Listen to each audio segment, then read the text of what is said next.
Today we're going to talk a little bit about SharePoint and utilizing SharePoint to store documents in the cloud. We've got a number of clients that are using Office 365 with E licenses, but relatively few of them really are using the SharePoint option. We're going to log on to our portal.microsoftonline.com using our common stuff login, and that'll take us to our admin page. We'll go to the team site, and that will take us then directly to SharePoint. What we're going to do is add another library. Libraries are like directories in the Windows environment, so it's another folder. And so to create a new library or container basically is to go create a new document library, and we'll give it a name called CRM Documents, and it will be for CRM information. And just by filling in the description, it gives you a little bit better idea what you might find in there. And you'll see now on the left hand side you have CRM Documents.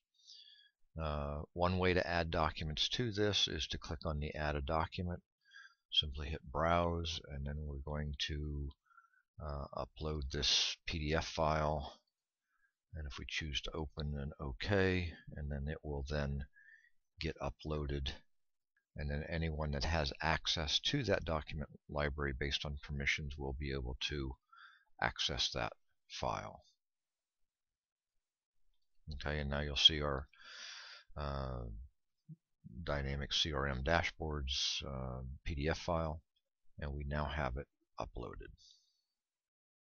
Once you have the library created, there's a couple of different ways that you can sync to actually your computer if you'd like to. If you go up to the library tools and go to library, you'll notice that you've got an option sync to SharePoint Workspace, as well as an option to connect this to Outlook, where you can actually connect this document library to Outlook and it will show up in Outlook as another item. First we're going to sync this CRM Workspace, and once we click that, we have Microsoft SkyDrive Pro installed. That comes with the Office Professional 2013, and it's going to by default put the library here under C Users Bob. And if we click Sync Now, it basically will pull this library down and put it into a folder that you can see here. It's users, C Users Bob, and you'll see SharePoint down here, and that team site is here, and now you see this Microsoft Dynamics CRM. So that now becomes fully synchronized and will periodically sync back and up whether or not you've got the Windows Explorer open. Now the default is to install the synchronization directory under your username in the user directory.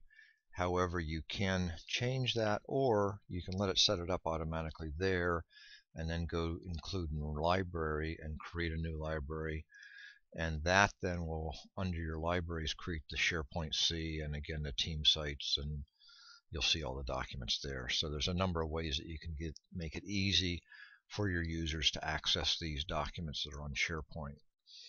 The other thing I'll show is the connection to Outlook, and here we have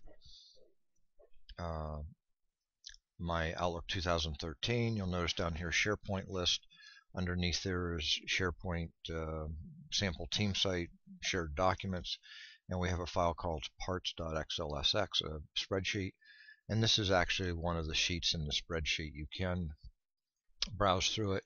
You actually can make edits and changes in this, and then when you save it, it automatically is pushed back up to the SharePoint site. We'll also use this icon here, Connect to Outlook, and when you click on that, it'll say, hey, do you really want to do this? And yes, of course we do, and we're going to allow it. And then what happens is that it actually creates a link again out to Outlook, and You can do more advanced, but we'll just say yes, and you'll notice down at the bottom that now we have the CRM documents, and again we've got our many-to-many document, and we've got the PDF file. So all of these documents now are synchronized to Outlook as well. So there's a number of ways that you can synchronize and have access to the documents that are in SharePoint.